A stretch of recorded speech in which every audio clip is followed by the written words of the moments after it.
What up? Um, wanted to say something about. I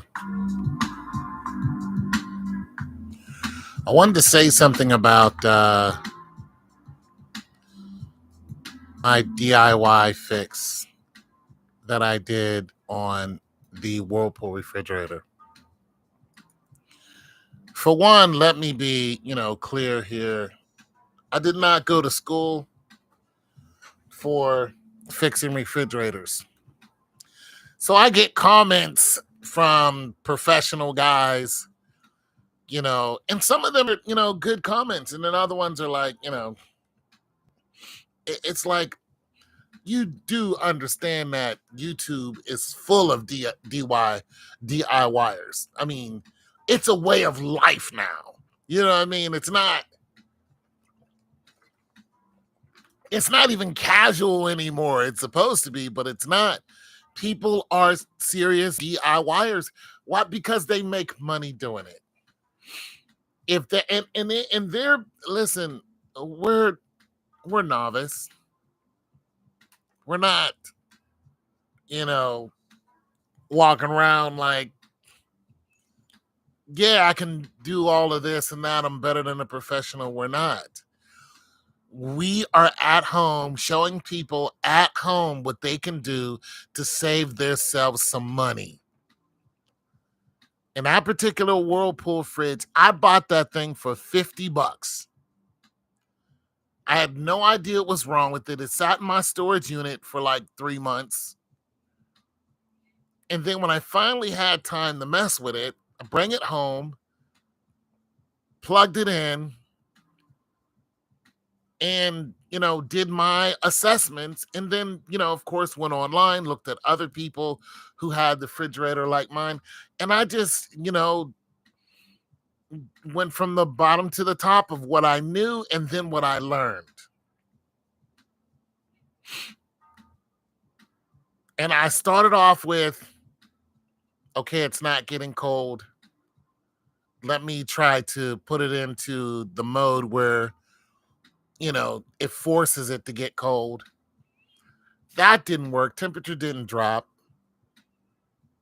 I was getting 50 degrees in the fridge, and the freezer was staying at like 40 degrees. It was something, I don't know, but it just wouldn't go down. And I'm like, okay, so what's the problem?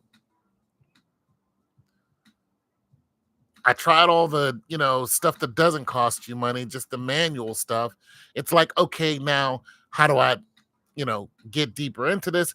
And the first thing I do once I get past the pushing all the buttons and that doesn't work, what I do is I go and start, seeing if there's any cooling getting in it, which means I take off the back panel. I don't even mess with the motherboard yet. I go right to where the compressor is. I go down there. I see that the compressor's running. I see that the fans are running because that's the first things I check. Fans, the compressor. Then I check the high side, low side. The high side should be warm. Low side should be cool. The compressor should be on. It should be warm. There should be no clicking down there, which means the compressor switch isn't cutting it off. If all of that's going on, it already means it has power going into it. These are all good signs, and they were all good signs. I'm like, okay, but the low side is not very cool. So of course I go to, okay, well, it doesn't have enough freon.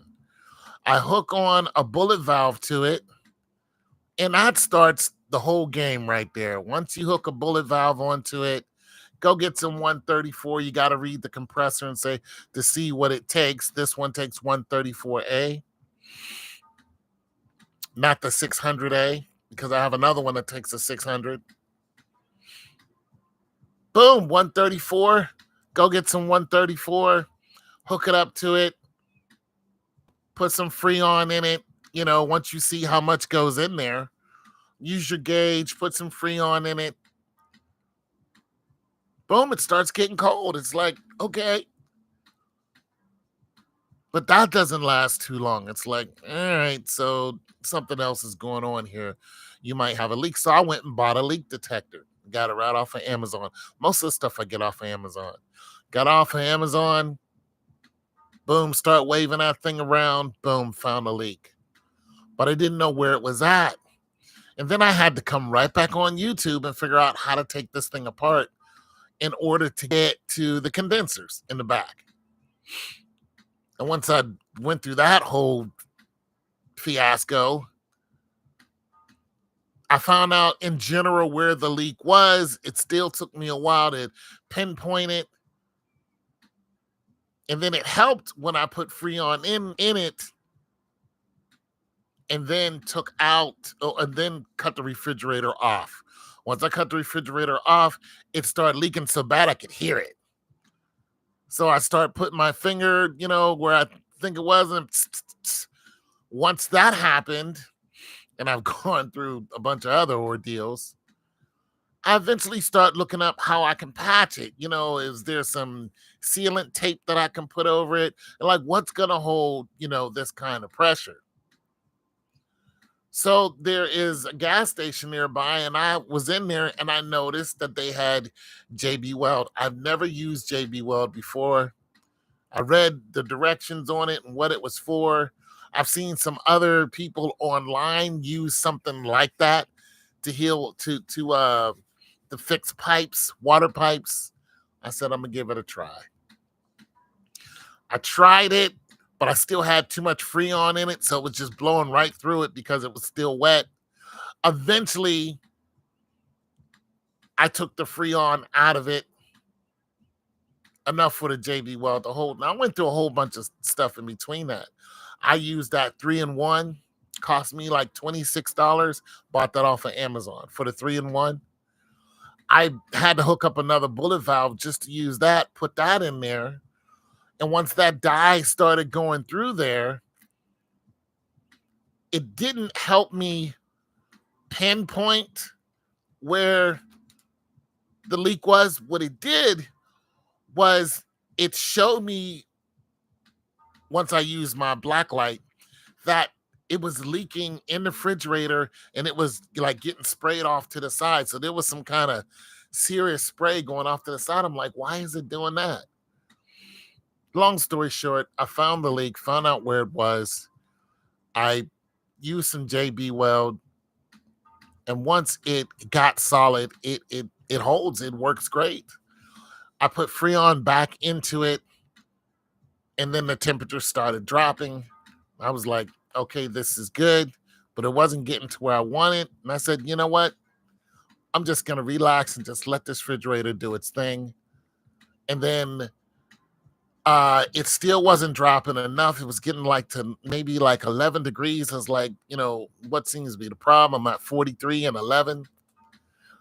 Then the problem was the connection between my hose, my pressure hose, and the bullet valve. It was leaking because I still was reading the pressure, so there was still Freon leaking through there. Once I closed that, let the refrigerator do its thing, now it's at 0 degrees and 37. So I'm a DIYer. I don't claim to be a professional. I sell refrigerators and other appliances. And then when the customer who's had the refrigerator for years or something like that might call me and say, hey, my refrigerator's doing this. Now I have knowledge to tell them instead of charging them or them paying somebody to come out and do whatever. I can just tell them right over the phone what it is because I'm going through it. I'm paying hundreds of dollars on different products for the knowledge and for the customers to keep coming back to me. I have repeat customers come back to me year after year. They buy stuff from me and they keep buying stuff from me. Why? Because customer service is huge to me. It's a big deal. Anyway, it's your boy Tone. I'm out of here.